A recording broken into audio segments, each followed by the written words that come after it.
울릉도. 한국의 동쪽 끝에 위치한 작은 섬이 최근 국제적인 주목을 받고 있다. 울릉공항의 활주로 연장과 KF-21 보람의 전투기의 첨단 기술이 화제의 중심이다.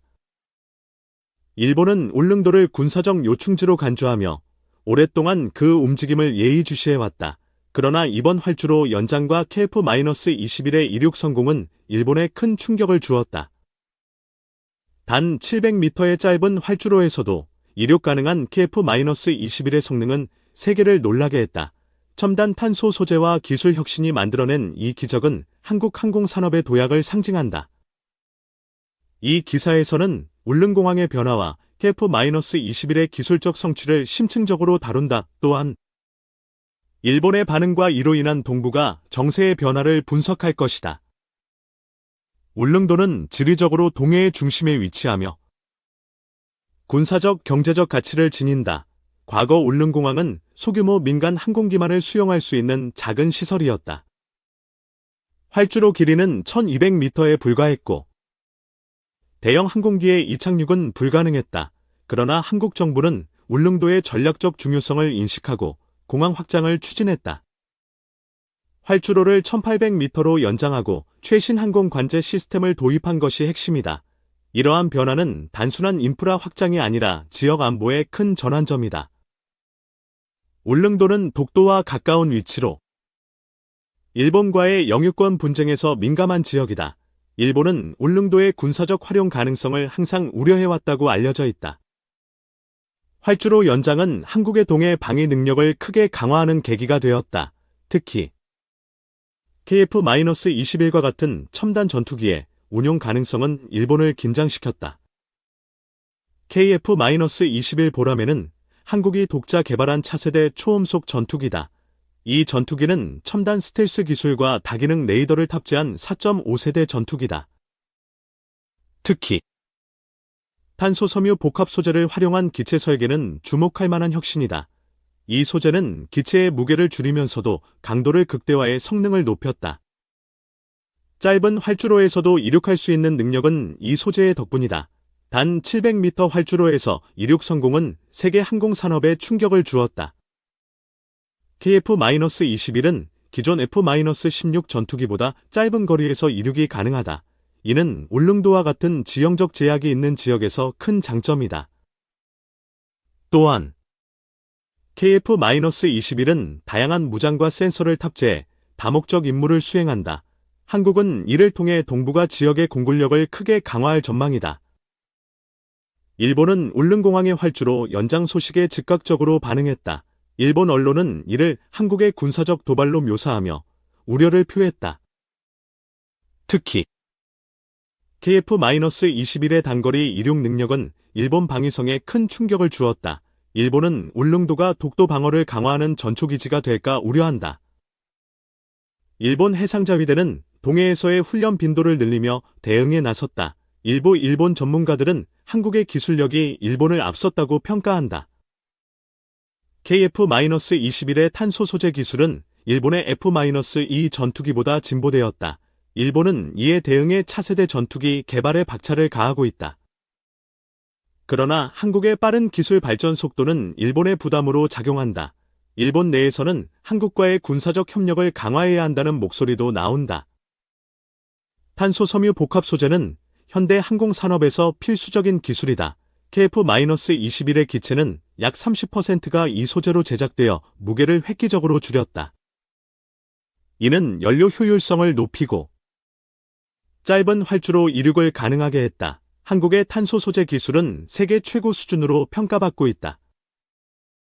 특히 한국항공우주산업 KAI는 이 기술 개발에 주도적인 역할을 했다. KAI는 글로벌 항공기업들과 협력하며 기술력을 키워왔다.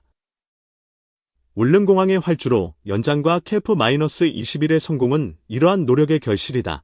한국은 이를 바탕으로 글로벌 항공시장에서의 입지를 강화하고 있다.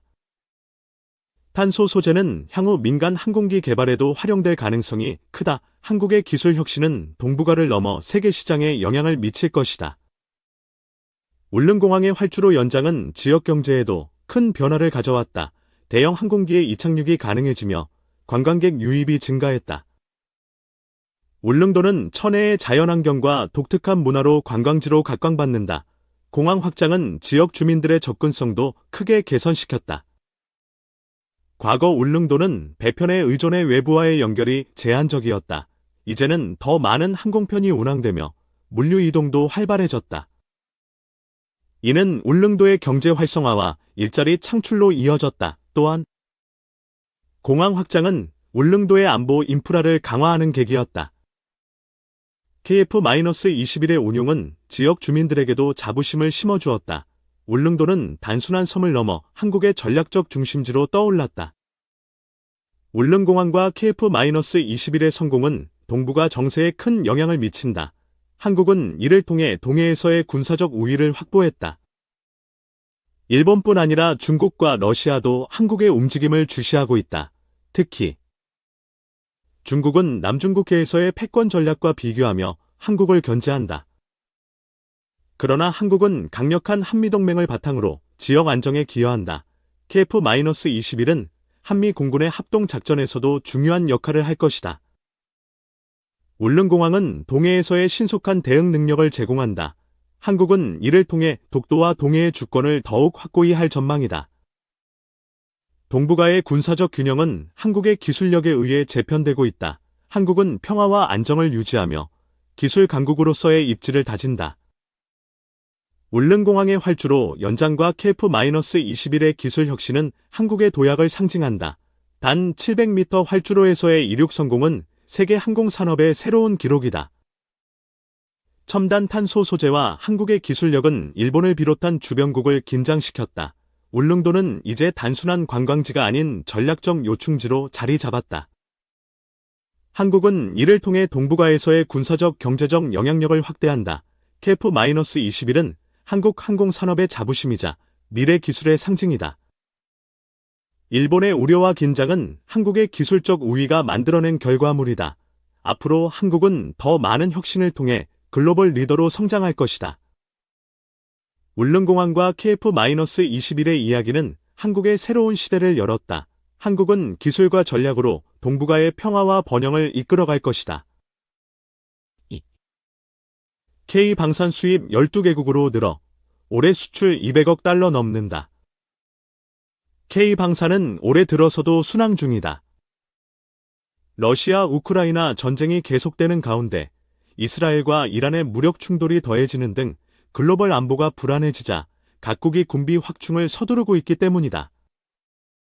한국항공우주산업 K은 지난 3일 필리핀 국방부와 7억 달러, 약 1조 원, 규모 국산 경공격기 F-50L 12대 수출 계약을 체결했다.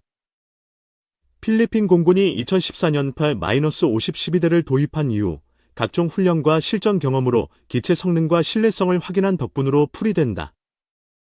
길베르토 테오도로 주니어 필리핀 국방장관은 지난 3월 석종건 방사청장을 만나 F-50은 필리핀 공군의 핵심 자산으로 자리 잡았고 우리는 한국 방산 기술을 깊이 신뢰한다고 말했다.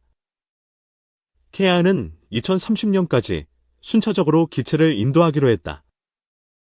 F-50은 KI와 로키드 마틴이 공동 개발한 고등훈련기 T-50을 기반으로 개발돼 미국 F-16의 약 80%에 준하는 성능을 가진 합리적인 가격의 전투기로 평가받고 있다. KI는 F-50을 지속적으로 개량하고 있고 단자형 전투기 버전도 개발 중이다. KI는 국산 차세대 전투기인 KF-21의 양산에도 돌입했다. KF-21은 시 제6호기까지 안정적으로 시험 비행을 진행 중이며 마하 1.8 최고속도 돌파, 공중급유, 공대공 미티어 미사일 유도 발사 등 각종 시험을 성공시키며 완성도를 끌어올리고 있다.